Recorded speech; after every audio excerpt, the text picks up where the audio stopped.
this is the stress versus depth. Okay, then this is for a low load. Then the dash red line corresponds, for example, to the fatigue limit or to the yield stress of the material, yield strength. Then here this is the material without any defect. What happens now if you increase the load? In fact, you may observe you can you pass the elastic limit here. You may have some crack initiation on a material defect, inclusion or so on, and you may have a risk of crack initiation. Maybe not propagation, but at least initiation. And now, if the load is very high, you may have the crack that propagates until the surface that will produce what we call a spall, typically 1 millimeter of size at the surface and half millimeter of depth. If you have something with a low roughness, you have some peak of pressure close to the surface, then in this situation, for example, you may have still some crack initiation below the surface at nearby the Hertzian depth. And also, when you have a very high load, you may have some crack initiation at the surface. And now, if you have a very rough surface, you will have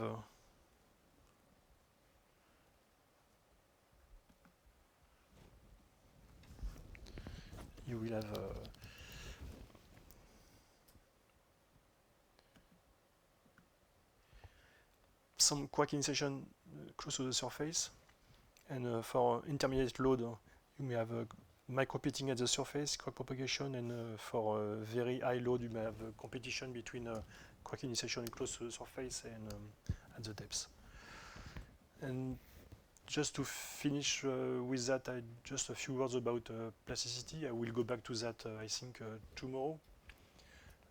Now it's possible to, using the same type of equations, possible to consider the plastic behavior of the material. Then typically you can use isotropic or kinematic hardening when you exceed the yield strength. And we use the Van Mises stress criteria and different type of hardening law. For example, here the Swift law. Anyway, I will talk about that tomorrow. But what happened to the material? This is in this typical example. This is a nano indentation of bearing steel. This is a pressure distribution with a Hertz solution. You can see here a very high contact pressure, which is 0.5 gigapascal, which is very huge, very high. If now you have a bearing steel, you will plastify your material, and you can see here that the maximum pressure is limited to a given value. You have almost a flat pressure distribution within the contact, and the contact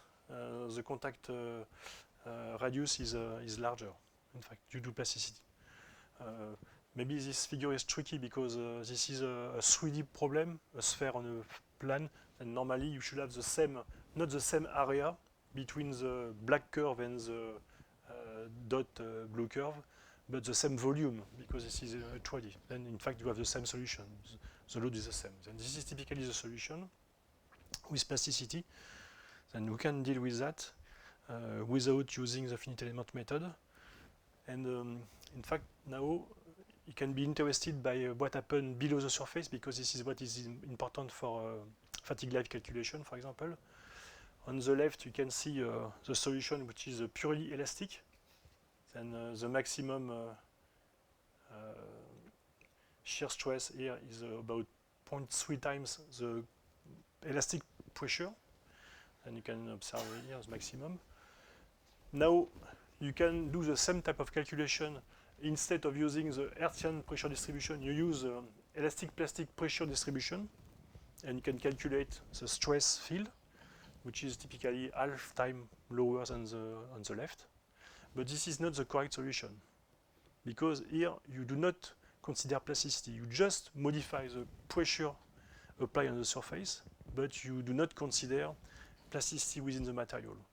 If you solve the complete problem, this is the opposite.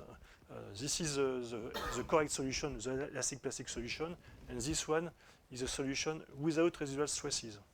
Because when you have plasticity, you have plastic strain, and when you unload the material, you have residual stresses. In some parts there are tensile stress, in some parts there are compressive stress. The integral equals 0. When you have some compressive stress somewhere, you have automatically tensile stress elsewhere. Then we will discuss about that later. For example, if you are interested by seals technology, what is important is contact pressure, the gap between the two surfaces, if you have a perfect contact or not, because if you have no contact, you can have some leaks of fluid. Then the solution like that will just calculate the pressure distribution, and also you calculate the gap between the two surfaces, two rough surfaces, for example. This solution is enough for your problem because the solution is very good for the deformed geometry and for the pressure distribution. Now, if you are interested by fatigue life of the material, you should not use this simplified approach. You should use a full approach dealing with elastic plastic solution, then considering residual stresses. Okay. Then this is typically what I will discuss tomorrow. Now I would like to move to lubrication. Then what I decided this morning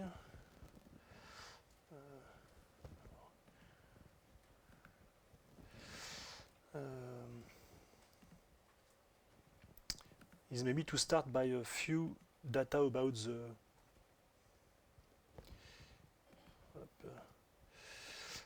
the lubricant.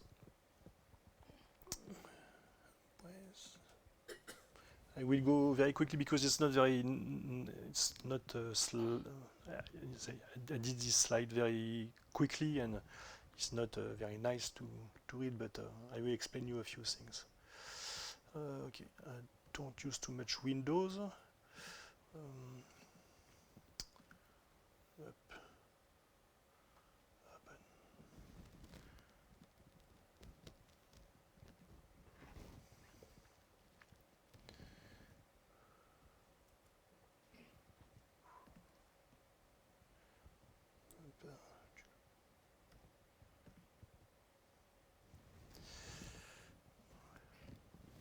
Okay, because I think it's important to know how it's made a lubricant before to speak about EHL. Okay. Then quickly, I will give you the materials and you can read that. I think it's important. Also, if you, for yourself, it can be interesting to know if you have a car or motorcycle, which type of lubricant you can use for that. Then different type of properties. Because a lubricant, in fact, is quite complex. There is the base oil, which can be mineral or synthetic. This is 90% of the lubricant. This is the base oil. Sometimes it's 100%. And after you add some additives. And additives, it's chemistry. And there's only a few dealers in the world. They do not tell you what they put in the mixture of additives, and they have a very strong effect. And also due to environmental issue, they modify each year the additives package. Sometimes they follow the same rules, the same norms, but they are completely different. Which means that today a lubricant can be it pass the same norm as before, but there is no what we call metals, such as lead, zinc, a lot of very dangerous materials, and they replace that by other type of additives, and to try to get the equivalent properties. But and then sometimes you can buy the same bottle of oil, the same can of oil, with the same norm, but it can be very, very different. Okay, then what is the function of lubrication? In fact, the first one is to lubricate. Also something interesting that to lubricate, a small drop of oil is sufficient, because EHL film thickness is typically a few tenths of micrometer. If you calculate the volume, you just need some drop of oils. For example, you have in India some very famous jet engines, which are Atar and M53, but I remember Atar, which is the engine of Mirage. You have a few Mirage, a lot of Mirage in India, I know. some of the oldest engines are lubricated by a droplet of oils. One droplet of oil each minute, for example. It's sufficient to lubricate the bearing. However, if you use droplets, it will move into the air and disappear. And it's better to use a circulation of oil in order to keep the oil and to reduce the consumption of oil. Now, if you use a single-use engine, for example, for a rocket, you can use a droplet of oil, that's enough. Or you can mix oil within gasoline, within kerosene, and 1% of, for example, is sufficient. Just to understand that lubrication, you just need a very small quantity of oil. Now, the lubricant is used for other things, such as cooling. Okay, then this is one of the main roles of lubricant, but for example, for high-speed application, I use a lot of, I work a lot for aerospace and for high-speed bearings in gas turbine engines. When you put too much oil, you will not cool the bearing, you will heat the bearing. Because there's a lot of windage, churning losses, it will produce heating, and then you have the opposite effect, the one you want. And for that, one of the technology is for example, to cool down the bearing chamber with a circulation of oil. The oil is circulating around the chamber, and you just take a few part of this oil to lubricate the bearing. Because this is one of the solutions for that. And after there is also many other properties that we are looking for oil. For example, like when you wash your clothes, you use some detergent. You want to have all the particles in suspension in the oil going to the surface to be cleaned by some filter, something like that. And also you may have some properties, what we call anti-wear properties. Typically is to use, for example, lead. The lead material is a very good one because it's like butter. You put that on the surface of your contact surfaces, and it will protect the surfaces from wear. But now it's forbidden to use lead in oil. But okay, then this is what we are looking for the lubricant properties. Of course, you have to distinguish when you have oil circulation or not. You may have grease lubrication, you may have oil bath, or you may have an oil system with a filter, a pump, and everything. And as a lubricant, you may also use, sometimes the temperature is too high. When it is very, very high, you cannot use a liquid lubricant. You can use synthetic lubricant for temperature, maybe 200-300 degrees C, 400 degrees C, but not higher. If you have higher temperatures, you should use some solid lubricant, for example. And also for space application, there is specific lubricants for negative temperature, because the temperature can be below 100 degrees C, and you need to have lubricants that remains liquid at that temperature. Also for aircraft applications, the lubricant should be liquid at minus 50 degrees C, because you should be able to restart an engine in flight at very high altitude, and the temperature is typically minus 50 degrees C. Okay, there is everything like that you have to keep in mind. Then typically the different type of oil that we have, like oil, is first was vegetal or animal oils long time ago. Now we use mostly mineral oil for classical application and synthetic oils for typical high performance applications, including for your car engine, for example. And then when we speak about lubricant, we have two opposite view of the viscosity. The viscosity should be high enough to separate the surface. And this is what we are looking for. The viscosity first is to separate the surface, but not too high because it will produce a lot of power losses. For example, if you start your engine during winter time, you don't have winter time here. But in my home, it was minus 6 degrees, minus 8 degrees last week. The gasoline may start to freeze at minus 15 for diesel engine. And the oil, the viscosity can be very, very high. You need a very huge battery, strong starter. Okay? Then also you have to deal with that. This is why the viscosity also is a compromise, because enough fluid and enough viscous for your application. Okay, I said before you can have liquid lubricant, grease. Also gases are very good lubricant. You can use that. There is some bearings, for example, foil bearings. They are operating with gas. Foil bearing is a shaft with a housing, and on the shaft you put some foils around the shaft, and this is what we call air bearings. This is used for APU engines, for example, in aerospace. And there is different technology, and one of the technology today is bump foils. There is on the shaft or on the housing you put some foil with a bump shape, 10, 12, and 13. And compared to regular foil, I don't know, maybe I can plot that on the stand.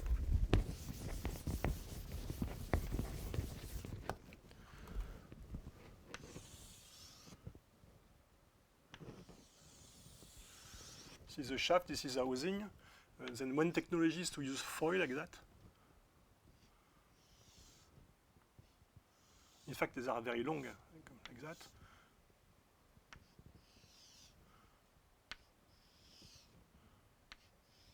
Okay. These are elastic, and you have a convergent for the gas inside, and it's very good to have to design such type of bearings. And the advantage of gas is that the viscosity is very, very low, then the power losses are very, very low, which is very efficient. Also, I designed a machine recently to investigate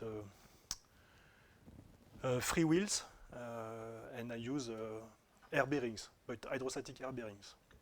For foil bearings, this technology now is not used anymore because the difficulty with that is that we cannot calculate that easily. It's very complicated to calculate because here we have a lot of friction between the foil here because the foils are sliding each other, and the behavior of the system is very complicated to predict. And in aerospace, in nuclear engineering, we prefer to know what we do, and we should always have a model for that. And now this technology has changed. It's with bump foil, like that. You have flexible foil. Okay, you have the shaft here. You have also some convergent, and here we can calculate that. It's easier to understand how it works. Okay, and then some solid lubricant.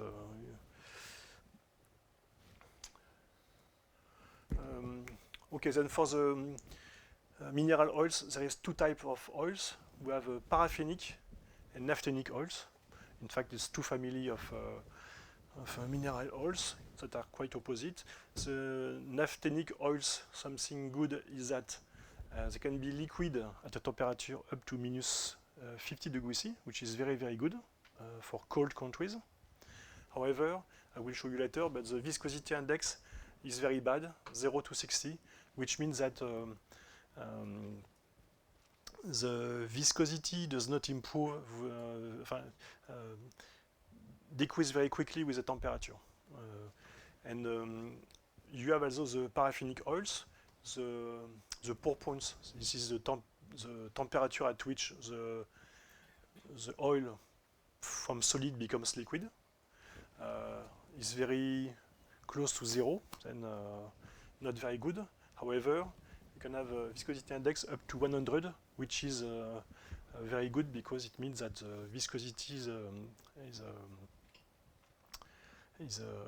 varying less with temperature. I will show you some graph with that. And okay, they are coming from two different petroleum field. Now you have synthetic oil. Sometimes they mix both. In the past, they were very, very expensive. Now for automotive engines, they propose mostly synthetic oils. They are more stable. The maximum temperature is typically higher. For mineral oil, if you heat them at 100, 120 degrees C, it starts to cook, to burn. And for example, for aerospace engines, the bearing chamber can be up to 200 degrees C. then you need oils that typically resist to 200 degrees Celsius.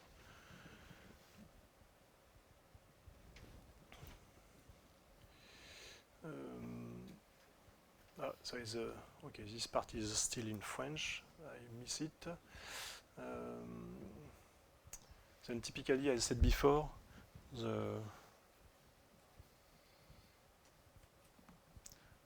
the base oil content is typically between 65 to 95% of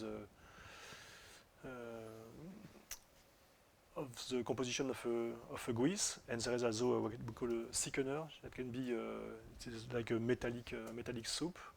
It can be lithium, for example. And okay, I said also about gas. The problem with gas is that they are compressible. This is different from water or from oil. We can, at the first order, consider that the oil is not compressible. However, the gas is compressible. Then when you have to perform a simulation, a calculation of a bearing with gas, you have to consider the compressibility of the gas. I do not teach that anymore, but 20 years ago I used to teach gas bearings, air bearings, and it's not too complicated to deal with. You can do that in a few hours on a small computer. You can have the solution for a simple problem.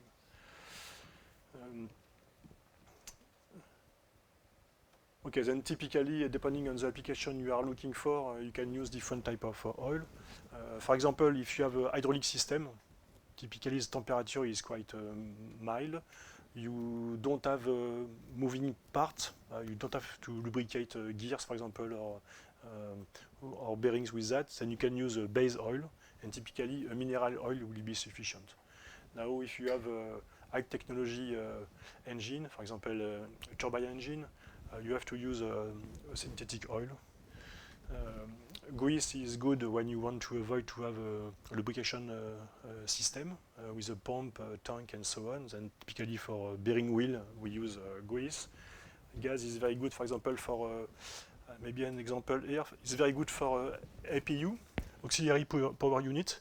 Why? Because you start the engine when you start the aircraft, and the speed is constant. And it can, even when you stop the plane at the airport, the APU continue to work. Then, because when you have a gas bearing, the problem is when you stop and you restart the engine. Because each time you stop, the shaft will fall on the foil, and will have some wear. Because when there is no speed, there is no film thickness, and you have a lot of wear on the foil. Then it's good when you have a system that is operating all day without any stop. And so in Weekend, for example, they use that for maybe external axle of a shuttle wings, for example, because the temperature is very, very high when it come back to the atmosphere. Okay, I completely forgot to, or maybe this is not the good one. This is the viscosity index. I don't know why it is in French. Maybe it's not a good file. Okay, in the document I think it's in English. Then you can see the viscosity index. This is on the left is the kinematic viscosity. This is in French, the opposite, in log scale. And on the abscissa you have the temperature. Then the viscosity index is the following. When for the worst mineral oil, the viscosity index is 0, which means that there is a very strong decrease of the temperature with a strong decrease of the viscosity with temperature. You are not looking for that because you want to have a constant viscosity independently of the temperature. And one of the best mineral oil, the viscosity index is about 100. Okay, and then for all mineral oil, you range between these two values. And then the viscosity at a low temperature give you 1 grade of the oil, and the other one give you the second grade. I will show you. And then now you have the definition of the viscosity. Okay, I am sure I translated this one, but maybe I missed the correct file. And you have some example with different. Professor Nelius, that the viscosity index is not a property. It is you control it by putting additives, right? This is for base oil, for example. It ranges from 0 to 100. Now, if you use some additives, for example, there is a very good viscosity index improver, which is polyethylene. It's like a very long chain of polymer, and when the temperature increases, the polymer developed and maintains viscosity very high. And then this way, you may have a viscosity index higher than 100. But for base oil, it's always between 0 and 100. For mineral base oil. Now, for synthetic base oil, you may have something which is higher than 100. And now, if you add additives, especially viscosity index improver, you may have higher than 100. But this additive is not allowed for certain applications like wind turbines Yes. because it clogs up the filter. Yes. I don't know about aerospace. Is it allowed there? Do they allow? Not required there. For aerospace, maybe it's different because they use always the same oil. There is two brands. There is two classes. There is 3 centistock and 5 centistock, but most of them use 5 centistock oil, and they do not. They are very conservative. They don't know what they have within the oil.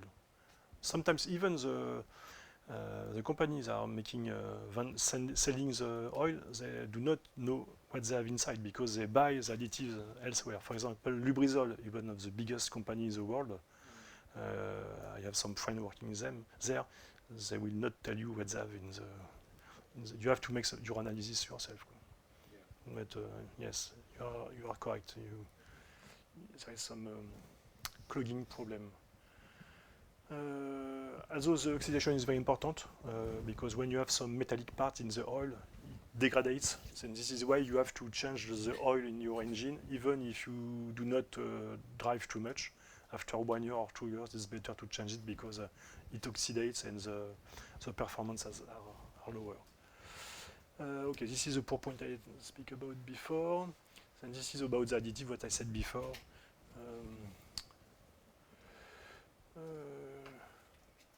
Okay, there is one category of additives is to clean the engine, to have the engine cleaner.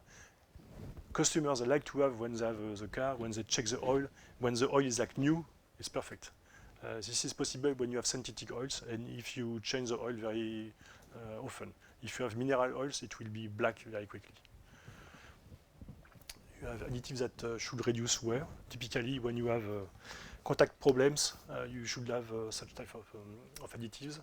And also, you are sometimes looking for properties additives to modify the properties of the oil. Then, what I said before, detergent dispersant additives, antioxidant, anti-wear and extreme pressure is the same. In fact, anti-wear and extreme pressure additives is the same type of family of additives. And after viscosity index improvers. And also anti-foamant can be when you have a lot of air coming into the oil, you want to avoid to have some foam everywhere.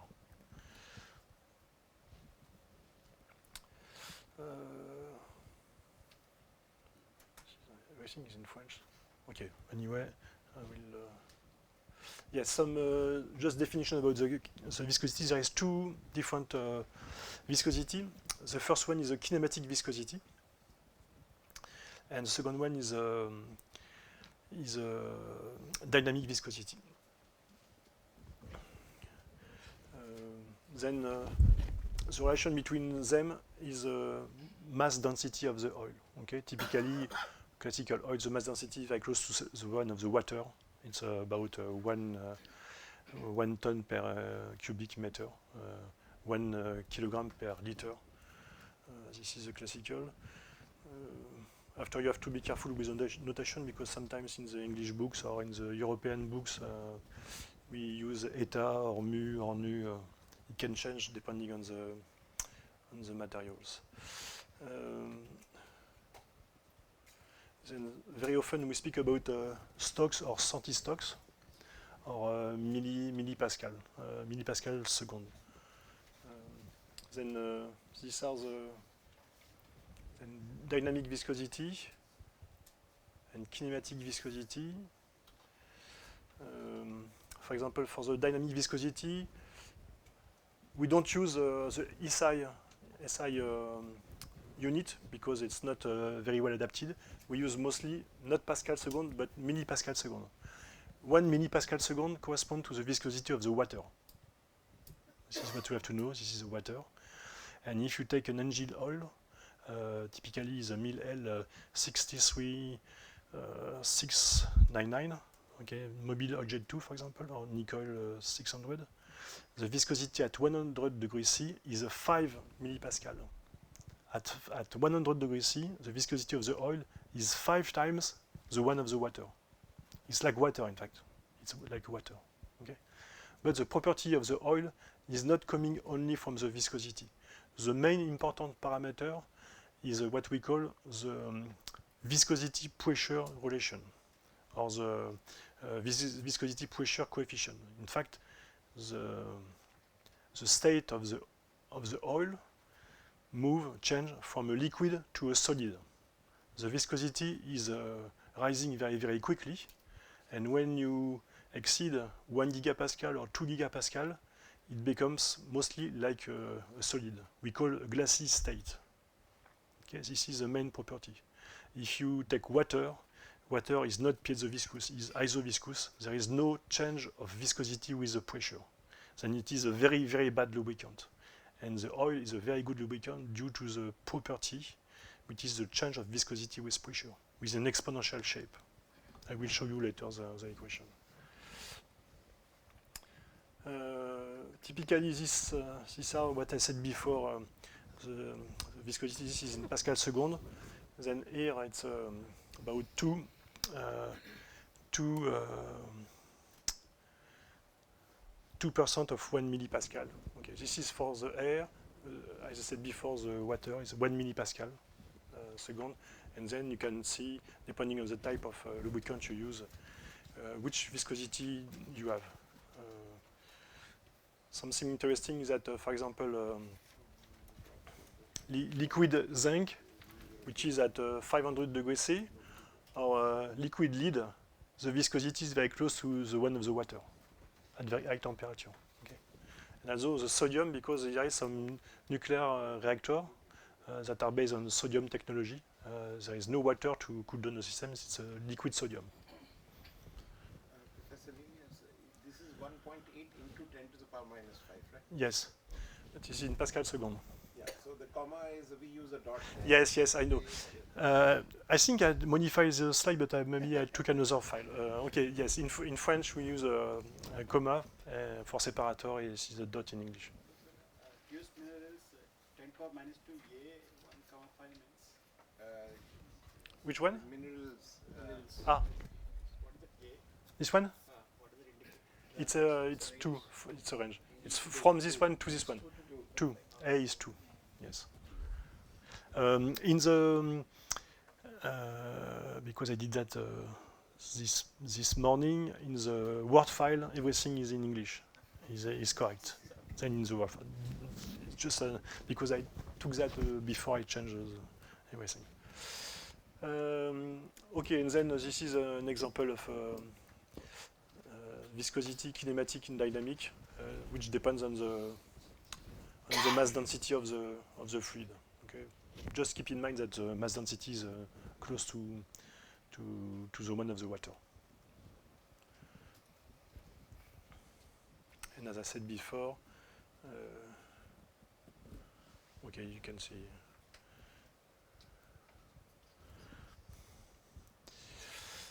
Now for the classification, there is mostly two norms, SAE, viscosity class, and API class, SCA, and it is used for vehicles, and also IPA.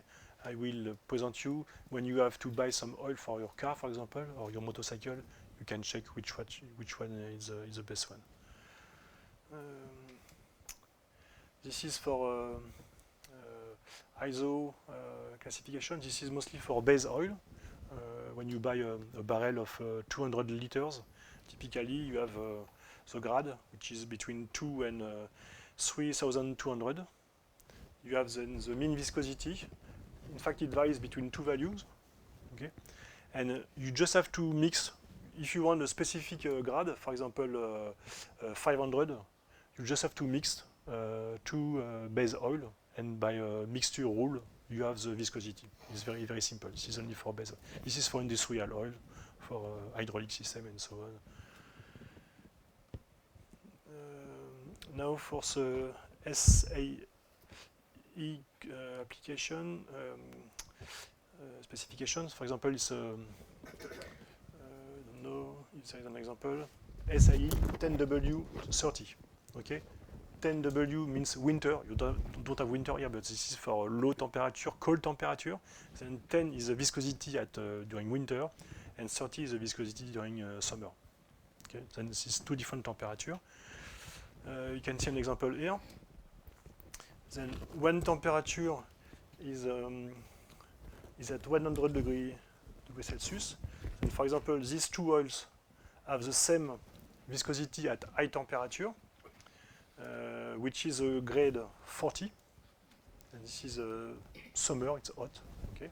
This is a monograde oil. If you have a very old motorcycles, I have a very old BMW, which is by 58 years old. At that time, they preconize to use monograde oil, and you change oil in winter and summer. But this is, you can see that the change of viscosity with temperature is very, very strong. Using some VI improver, for example, to modify that. This is a VI 100, one of the best mineral oil. Using some polyethylene, for example, VI improver, you can have then a better behavior, which means that the change of temperature is not very strong. The advantage is that it's easier to start during winter, and the viscosity is enough during winter. And this is okay. The last one is only a winter one.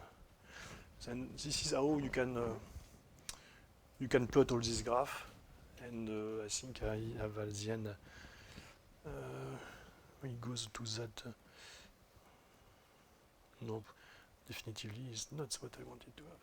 Okay, then this is how you can select an oil. This is for engine oils, and you have the same for transmission oils. This time there is only one type of grade, and there is temperature, minimum viscosity for a given temperature. Okay, this is the same system. And last, this is Association of Petroleum Institute. Then this is what you can see that in each barrel of can of oil, you have two types of letters. S is for gasoline engines, and C is for diesel engine. Okay, and you have a letter, and when the letter is very low, for example, A is a very old oil. They change the norm. Now after it was B, after it was C. Now I don't know, maybe it's D or E or F. And the same for gasoline engines. Normally you have both number, even if they say that this is only for diesel engine or only for gasoline engine. Usually it is useful for, you can use it for both type of engines. And you can see here SA, SB, depending on the year, 64, 68, etc. Now they are still in this range. And this is the same for diesel engines. Okay, now to finish with that, just want to show you some equations, how to calculate the change of viscosity with temperature and with pressure. Then also in the document I have prepared for you, there is a file for typically the Mobil Jet 2 oil, which is an Excel file to calculate all the parameters for a temperature for aerospace applications and for a temperature which is from -50 to 150, I think. Then we did measurement of viscosity at different temperature and pressure. To do viscosity measurement at different pressure, we use a cylinder with a very thick wall, so typically maybe 10 centimeters of wall, with a small hole inside the cylinder, typically 1 centimeter. Then we put inside the oil a bullet, a cylinder. Then we put in temperature the cylinder. We pressurize the cylinder up to 1 gigapascal, almost 1 gigapascal, which is very complicated because everything should be strong enough, which is 10,000 bar, which is very, very high. And then when it is okay, the bullet is at the bottom, we take the cylinder and we move in the opposite side the cylinder, and with ultrasound measurement, we measure the speed of the bullet. And knowing that, by fluid mechanics equations, you can calculate the viscosity. And you can do that from temperature from minus 50 up to 200 degrees C. And we were able to characterize this lubricant. Then this is in one of the documents, in the Excel document. And for those that are interested by that, all the data are published in a paper, in a conference paper, which is in the document. And I know that this is used by US colleagues from companies for aerospace. And also for space application, we did the same for 2 or 3 lubricants, Nye and Formlin lubricants, and we have the same properties with the same techniques. And you can have all this data in the materials. Then, okay, these are different equations. This is the variation of viscosity with temperature. This is one of the oldest laws. Okay, I think all these type of laws are interesting, are correct. Typically, then this is also the Rollins model, which is very often used for EHL applications. A lot of people are using that. Personally, I use WLF model, which is from William Landell et Ferry. And this is the effect of temperature. There is many parameters to calculate, and also there is the effect of the pressure. TG here means glass transition. This is the temperature at which the behavior is more like a solid than a liquid. And mu G is the glass, the glassy state viscosity, the transition from liquid to solid. Then this is a change of viscosity with pressure. The change is exponential. Then we will check this afternoon. We will try what is the viscosity if you have 1 bar, 2 bars, 10 bars, 100 bars, 10,000 bars, etc. And you will see that at the beginning there is no change. This is why we say that when you have a journal bearing, you can consider that the viscosity is constant. It is isoviscous. But when the pressure is very high, like in gear, cam followers, bearings, you cannot do that. The viscosity can be 1 million higher than that ambient pressure. Okay. And also, there is a Rollins law that can account for the pressure effect on the viscosity. And again, okay, then this is now the complete relations, considering both the temperature and the viscosity. And in many bearing codes, for example, Gupta for Ador, they use mostly the Barrius law. For EHL calculation, a lot of colleagues use the Rollins law, which is this one. And here, this is WLF law. You have here several parameters to calculate. Then you need several constants. B1, B2, C1, C2, and A1, A2. Okay, then six constants. But if you can do experiments, you have that. Very often in the lab, because we have an engineer that is doing only that, a lot of petroleum companies are coming in the lab to, we do the measurement for them, because this is not, there is no norm for that. Just what is important here is alpha pressure viscosity coefficient. Typically, this one is ranging from 1 to 3. 1 to 3, 10 to the power minus 8. Okay, then.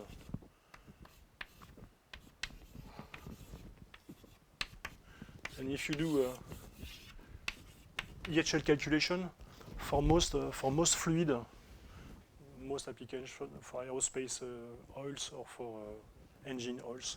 If you use alpha equal this value, it's typical mean value for the pressure viscosity coefficient.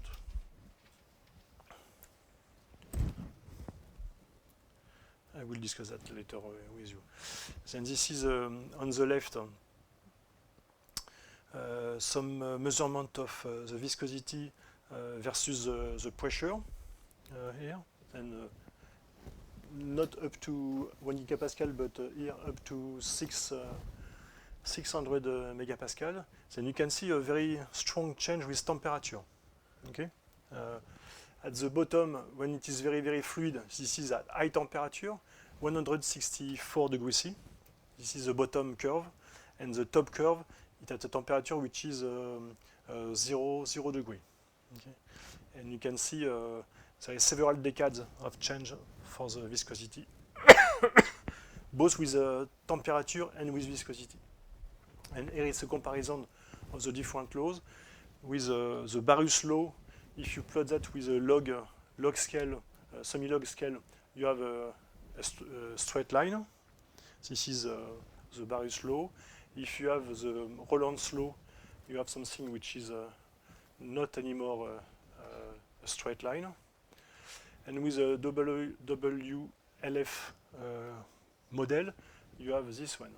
And now, if you continue to increase the pressure, you'll have something like that, a transition, and then it will reach asymptote, vertical asymptote, which means that you are in the glassy state transition, that you do not have with the Barus law or with the Roland's law.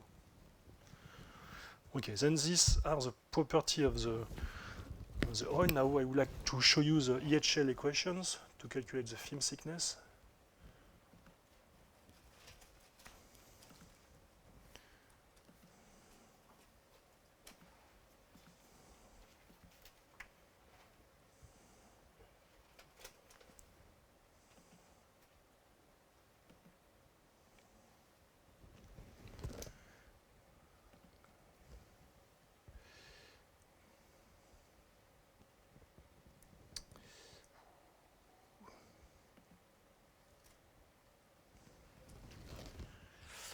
Then before to start, just to give you a few order of magnitude.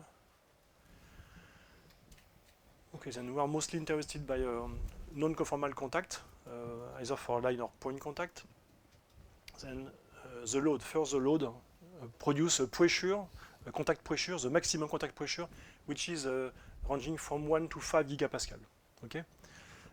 For gears application, it's typically 1.5.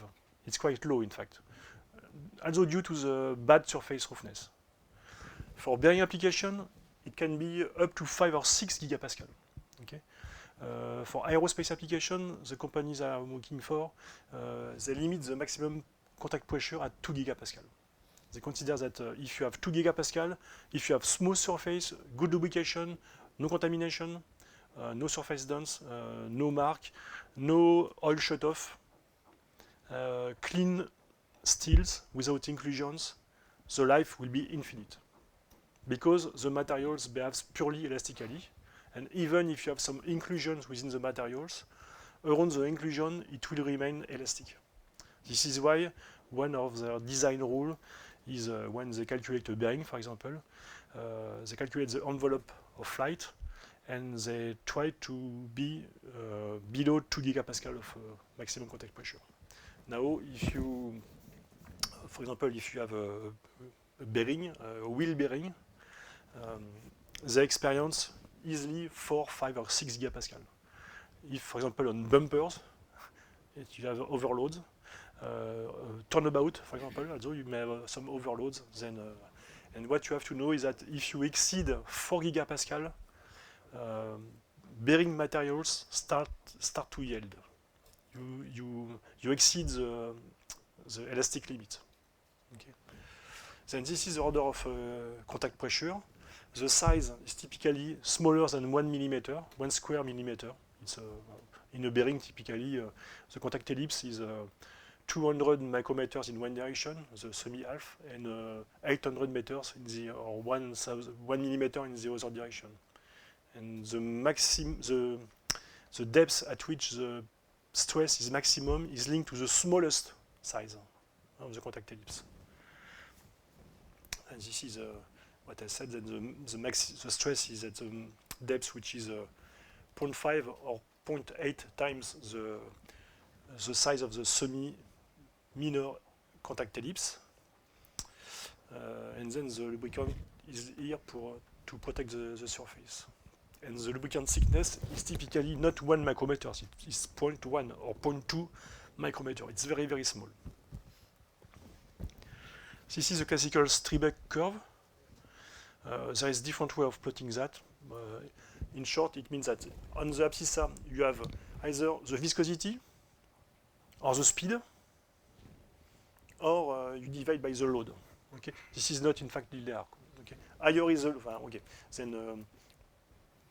Then it means that when you have no speed, you have no film thickness. When you have no viscosity, you have no film thickness. Then on the left part, you have what we call the boundary lubrication. In fact, you have a dry contact. It's not exactly dry in the way that you may have some oxide at the surface, or if you had some lubricant before, you have some additives on the surface. Then it's not purely metal to metal, but you have some oxidation, something like that. And then the friction coefficient can be very high. Typically, it can be 0.2, 0.3. 0.1 is not too bad. Okay. Then now, when you start then this is step of contact.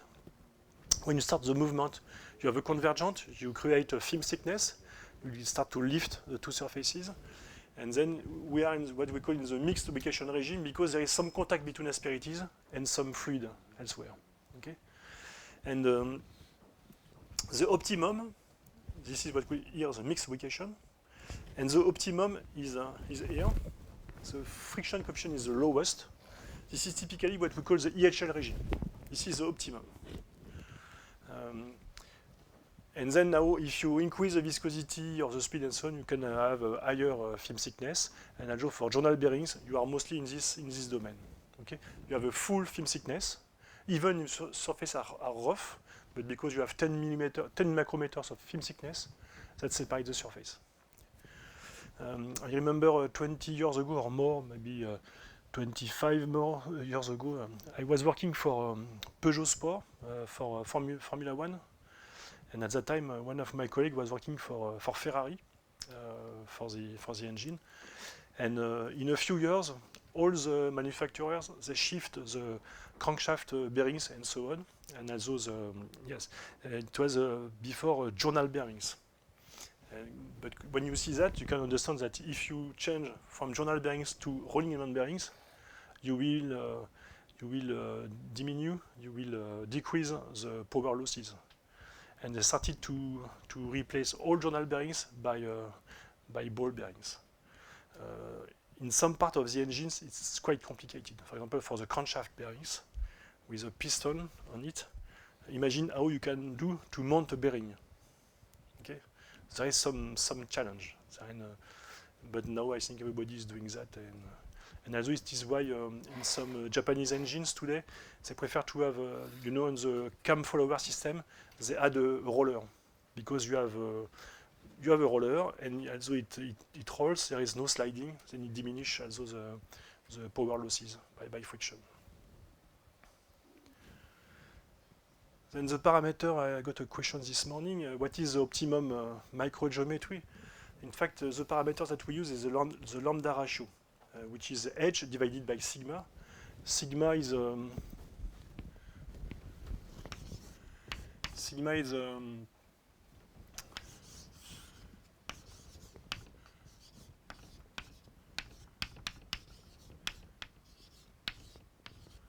it's a root mean square at the power 2 for each surface. You take the mean value, in fact. This is the parameter. Now, what is if I have to give what is the correct number? If lambda should be higher or smaller than 1?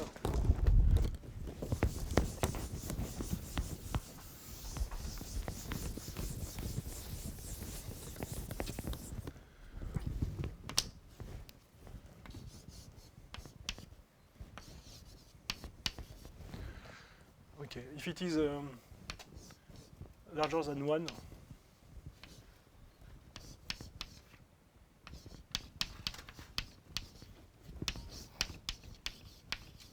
means that the film thickness is much higher than the surface roughness. Okay.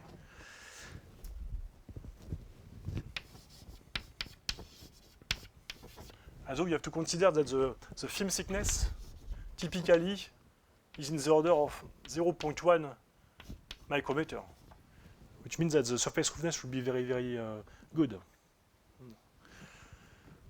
Now, here, if it is equal to 1, this is also a full EHL. Why? It's because when you make a measurement of the surface roughness, it is done outside the contact. It is done at the outside, then you have the initial geometry. When you have a pressure up to 5 gigapascal or 2 gigapascal on the asperities, you will elastically deform the asperities, which means that they can be half the size inside the contact than they are outside. Then if you want to start to have some contact between asperities, typically when you are in the order of between 0.1, 0.4, you start to have what we call a micro EHL. For micro EHL, typically it means that the asperities are very important because there is some effect on the pressure distribution, on the contact pressure distribution. However, there is no contact between asperities.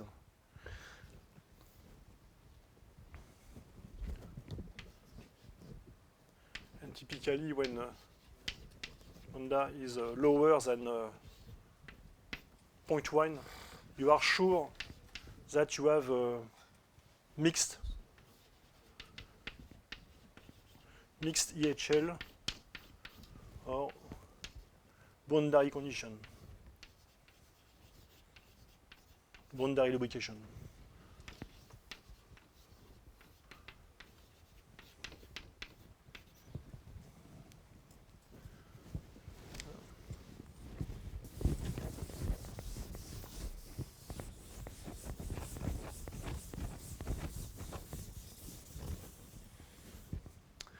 Maybe there is another point which is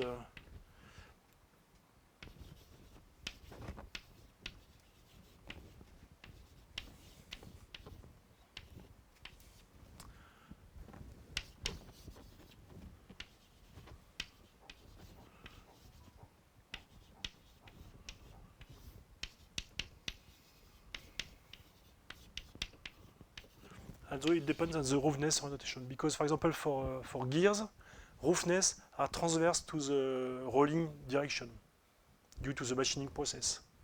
And for bearings, because you have grooves, they are mostly along the direction of rolling.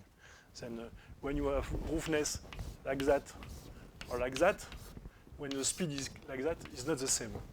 Then this is just an indication, in fact. Just to this is not an absolute value, but typically in the literature, people that are working on the topic, they define about things like that. The value is not 1. This is not 1, the transition between this one and this one. This is lower than this one. Okay, this is again what I've presented just before. Now this is a typical calculation of the EHL film thickness, and I will give you the equation just after. What you have to keep in mind at the first order, this is this one.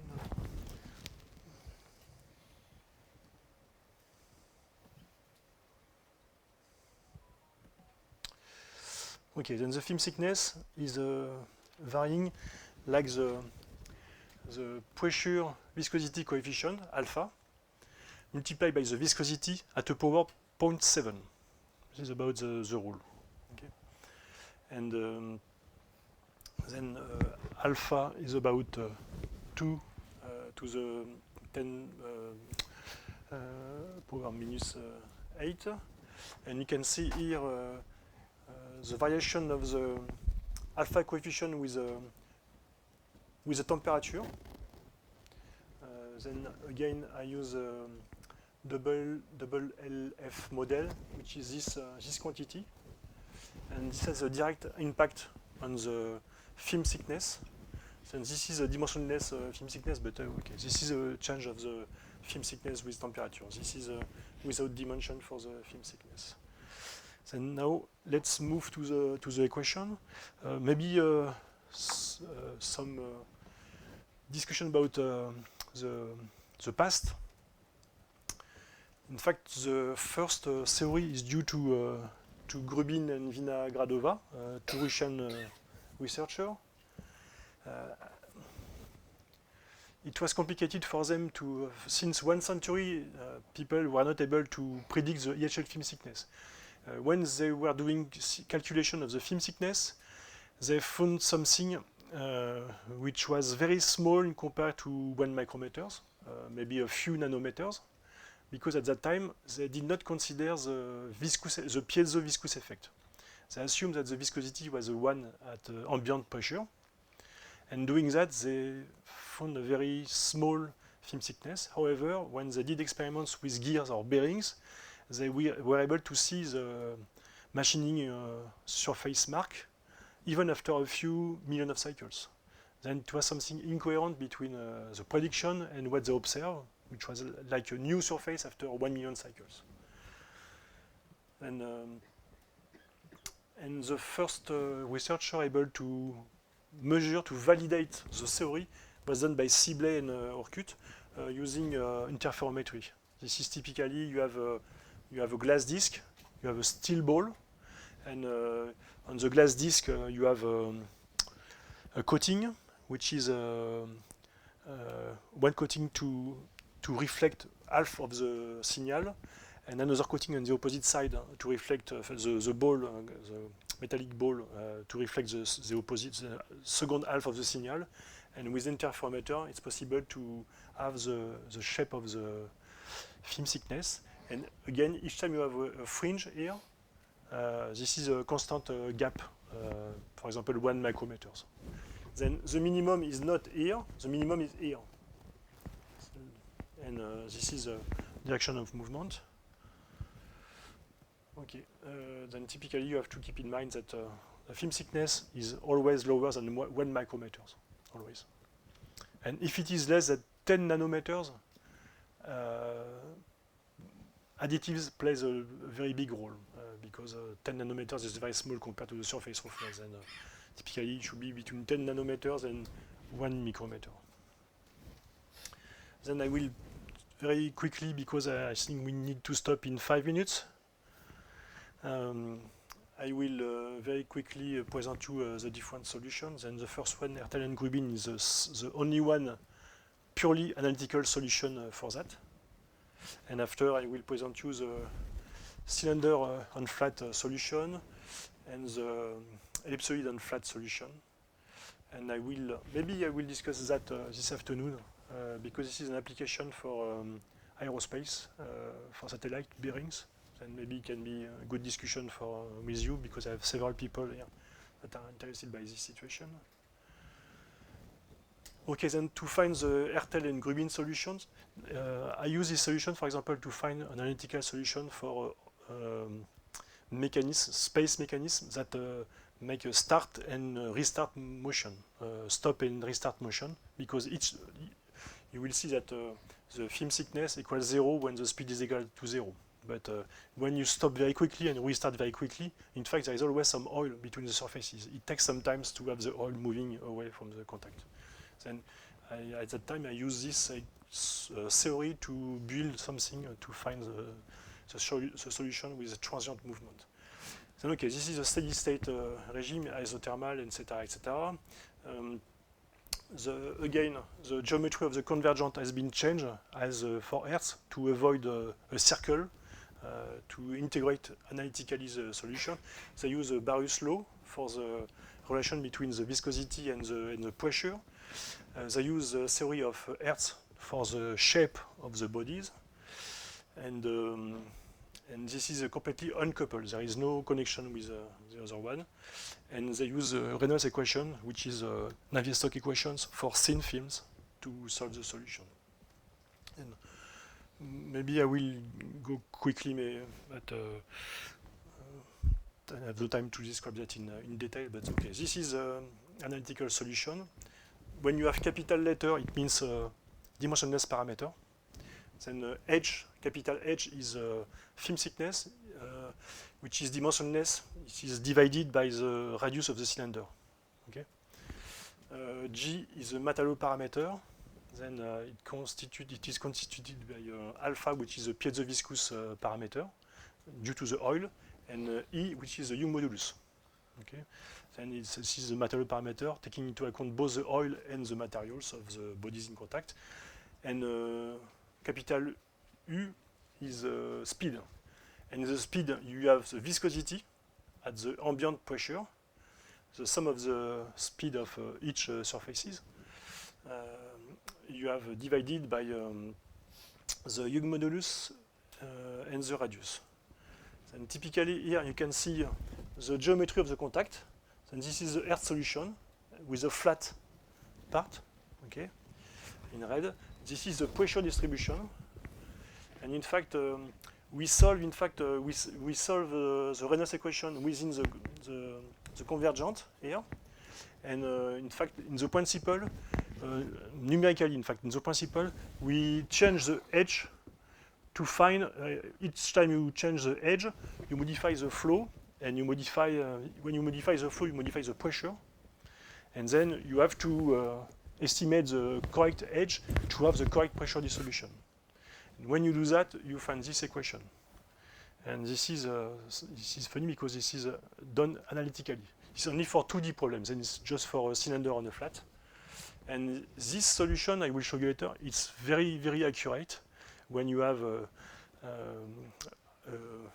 very high contact, when you have a high load, and yes, typically a high load, you have a very good solution. So, and this, you can see where come from this value. You can find in the Hamrock and Dawson solution very often. This is calculated like that, purely analytically. Then some comparison between different type of solutions. This is coming from the Hamrock book. Then you can see here the pressure distribution. There is here in the convergent, you have some increase of the pressure. Everything is done in the convergent. In fact, this is the most important part of the this is done numerically. IV means isoviscous, V means viscous, and you have at the exit of the contact a peak of pressure here. The peak of pressure is due to the fact that at the end of the contact, you have a decrease of the film thickness. You have some bump, in fact, and because you have a bump, you have a restriction for the oil flow, and then this produces a peak of pressure. And this is calculated numerically, and this is also found experimentally. And we also can measure the film thickness by interferometry, and we can find the same. And this is the viscous solution and the isoviscous solution. What I said before, with the isoviscous solution, the film thickness is very, very small, too small. And the solution, the correct one, is the viscous. The viscous, this is the shape of the deformed geometry. Then here you have the geometry. Here you have the contact pressure. This is the solution. This is for incompressible liquid. Then typically you can consider oil as incompressible at the first order, but if you have a pressure up to 5 gigapascal, you may have a decrease of a few percent of the volume. Then there is some compressibility effect. Now, if you consider compressibility, you can see something here which is quite different from the compressible solution. This is the effect of the load. Okay, for a small load, you have a small contact, a large peak of pressure, and higher is the load, smaller is the peak of pressure. Just to say that the earth solution is a very good solution for high load. When you have a very, very small load, you start to have a hydrodynamic regime. You are not really in elasto-hydrodynamic regime. Then, if you plot the earth pressure, you will have something which is except here, and for the convergent at the entrance, you will have about the same. Okay, and then this is the effect of the effect of the load on the geometry of the surface in contact. Okay, these are the same. I did that by myself by computing the same type of equations, and again we have the same type of results. These are purely numerical equations, numerical solutions. Then this is the effect. What is changing here is we change the speed. Okay, then you can see the effect of the speed on the pressure distribution. Okay. Then higher is the speed, higher is the peak of pressure. With a very low speed, you tend to have the Hertzian solutions, and for low speed, you tend to reach the Hertz solution, the dry solution, in fact. This is the geometry which is deformed. This is for very low speed. The film thickness is very low because it varies at the speed at the power 0.7, and higher is the speed, higher is the film thickness. Then the equation for that now you can calculate because people did that with computer starting from the 17th, and first for cylinder and flat contact, and after for ellipsoid and flat surface, and they derivate a lot of equations. Then the most famous equations are the one of Hertel and Grubin, which is the only one analytical solution. After you have the Dawson-Higginson solutions. I put all these papers. In fact, it was 4 papers from the NASA. They are in the documents that I have prepared for you. Then they gave the M means minimum, because at the end there is a small restriction, and sometimes there is a central. Then M or min means minimum. And you can see that the Dawson-Higginson solution provide something with 3 parameters. G is a material parameter, U is the speed, W is the load. Double one means this is a linear load. You can see the effect of the power on the effect of the load. We will do that this afternoon. You can try to play with that. You use 1 or 2 at the power minus 0.13, and you will see that the decrease of the film thickness will be only for a few percent. Okay. The effect of the speed is higher. The effect of the Young modulus or the viscosity is much higher. Yes, everything. Yes, everything is dimensionless. You have the definition here. When it is capital, it's dimensionless. Okay. And later, I like the work of Moss and Wenner because they have only 2 parameters. 2 parameters is better because when you want to plug an ABAC on a plane, it's easier. Here it's more difficult to see visually the solution. But in the L and M parameter, there is a mix of 2 Dawson-Higginson parameters, material and speed, and here load and speed. But okay, this is a nice work. And you can see that something interesting is that if you consider the solution which is from the Russian guy 1 century ago, which is analytical, this is minus 0.125. They got the correct solution. Before experiments. And then after there is, depending on the value of L and M, you can define if you are isoviscous rigid, isoviscous elastic, piezoviscous rigid, or piezoviscous elastic. EHL is a piezoviscous elastic. Okay. For example, for lubrication of prosthesis and so on, it's very often isoviscous rigid. Then, depending on the problem, it can be between the. But EHL is only for piezoviscous elastic, and for the Moss and Wenner solution, you have all the range of solution for aerodynamic to EHL. And then you have the same for. Okay, this is some discussion about that. The asymptotic solution. Then there is a very nice paper from Ningen Banjing for 2D problem, which is also in the document I have prepared for you. You have the same solution for 2D problem. Okay, then there is some change on the power on the different parameters, but it's not too different. And the solution for the Moss and Venner is a little more complicated, but it's not too complicated to calculate with a MATLAB or Excel. Okay. And again, you have some asymptotic solution for different regions. Okay, then I will speak about that this afternoon when we will do the tutorial and so on. I will prepare for you a few questions and a few examples. It can be nice if you have, okay. I wanted to send you some Excel files and so on. It would be nice if you can have a computer or a phone to calculate, to open an Excel file to be able to, it will be useful for you not to have too many things to calculate. All the content you sent, we'll send it by email or... It's already in the USB key. Then we'll send it to everyone. yes, just the folder which is lecture 1, tutorial 1.